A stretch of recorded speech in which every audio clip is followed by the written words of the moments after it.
Assalamualaikum warahmatullahi wabarakatuh. Selamat malam semuanya. Ketemu lagi di mata kuliah kewarganegaraan di pertemuan ke-9 dengan materi wawasan Nusantara.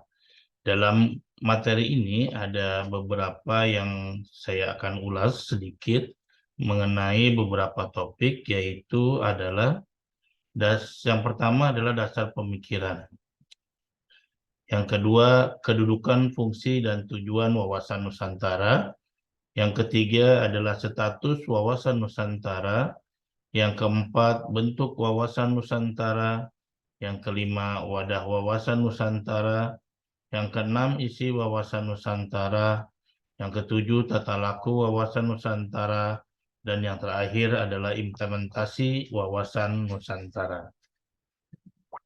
Oke, kita lanjut ke materi selanjutnya, yaitu dasar pemikiran. Wawasan Nusantara atau wawasan nasional yang biasa kita sebut dengan National Outlook adalah cara pandang bangsa terhadap diri dan lingkungan tempat hidup bangsa yang bersangkutan. Sebagai konsep, istilah wawasan Nusantara dapat ditelusuri secara dua kategori. Yang pertama adalah terminologi dan yang kedua adalah etimologi.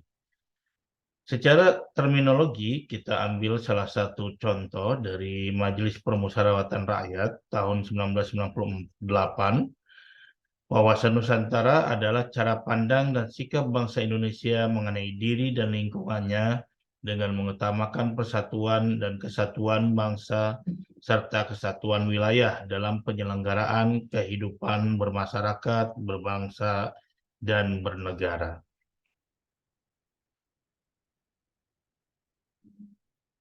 Sedangkan secara etimologi, wawasan Nusantara berasal dari dua kata, yaitu wawasan dan Nusantara. Wawasan ini diambil dari kata bahasa Jawa, yaitu wawas atau pandangan, sedangkan Nusantara terdiri dari dua kata, yaitu Nusa dan Antara. Nusa yang berarti kepulauan dan Antara berarti antar atau relasi. Selanjutnya mengenai kedudukan, fungsi, dan tujuan wawasan Nusantara. Kedudukan wawasan Nusantara. Wawasan Nusantara berkedudukan sebagai visi bangsa, yaitu menjadi bangsa yang satu dengan wilayah yang satu dan utuh. Salah satunya konsepsi ketatanegaraan Republik Indonesia. Dengan begitu, wawasan Nusantara menjadi landasan visional untuk menyelenggarakan kehidupan nasional. Nah, di antara kedudukannya adalah tujuan dan kepentingan yang sama, keadilan, kejujuran, solidaritas, dan kerjasama. Selanjutnya adalah fungsi dari wawasan Nusantara. Wawasan Nusantara tercipta dengan fungsi yang berguna untuk negara.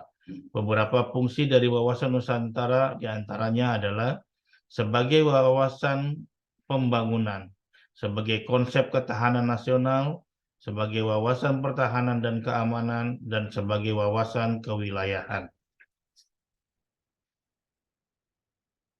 Sedangkan tujuan wawasan Nusantara yaitu membangun kesadaran nasional yang kuat dan rasa persatuan yang tinggi di antara seluruh warga negara Indonesia dengan pemahaman akan keragaman dan keunikan setiap daerah. Diharapkan tercipta semangat kebersamaan untuk mencapai kemajuan dan kesejahteraan bersama.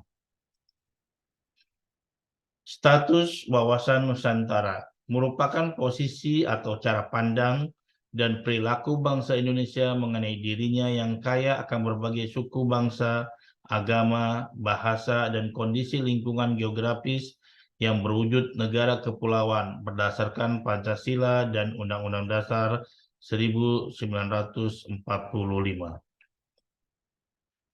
Bentuk wawasan Nusantara berupa Kepulauan Nusantara yang memiliki kedudukan geografis yang khas, yaitu yang berada di posisi silang dunia, serta memiliki pengaruh besar dalam tata kehidupan dan sifat kehidupan nasional.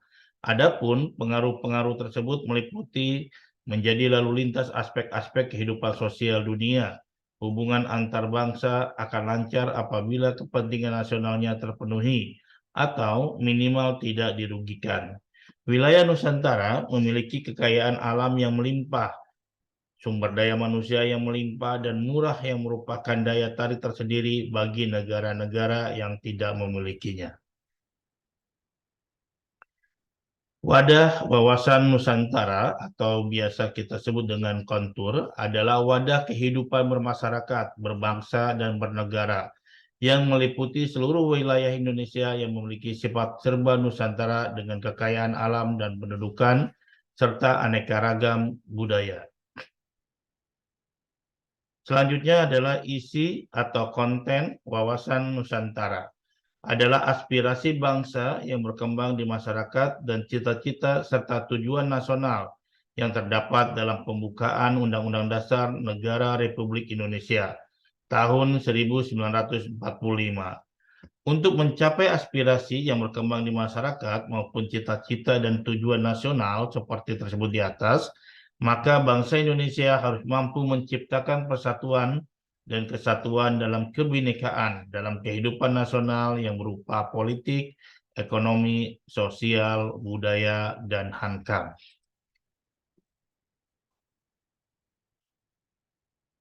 Tata laku wawasan Nusantara. Di tata laku wawasan Nusantara terdapat dua kategori, yaitu tata laku batinia dan tata laku lahiria. Tata laku batinia mencerminkan jiwa, semangat, dan mentalitas yang baik dari bangsa Indonesia. Tata laku batinia mencerminkan tindakan, perbuatan, dan perilaku dari bangsa Indonesia. Sedangkan tata laku lahiria merupakan kekuatan yang utuh dalam arti kemanusiaan, meliputi perencanaan, pelaksanaan, pengawasan, dan pengendalian. Dan yang terakhir adalah implementasi wawasan Nusantara. Terdapat 4 kategori. Yang pertama adalah implementasi di bidang pertahanan dan keamanan. Kedua, implementasi di bidang politik. Ketiga, implementasi di bidang ekonomi. Dan yang keempat adalah implementasi di bidang sosial. Demikianlah ulasan singkat dari materi wawasan Nusantara pada pertemuan ke-9 ini. Semoga kalian tidak puas. Harapan saya kalian terus mengeksplor materi wawasan Nusantara, baik itu dari modul yang saya upload maupun dari referensi-referensi lain. Semoga selalu semangat, jalani proses, selalu bersyukur. Dan yang terakhir, saya tutup dengan wassalamualaikum warahmatullahi wabarakatuh.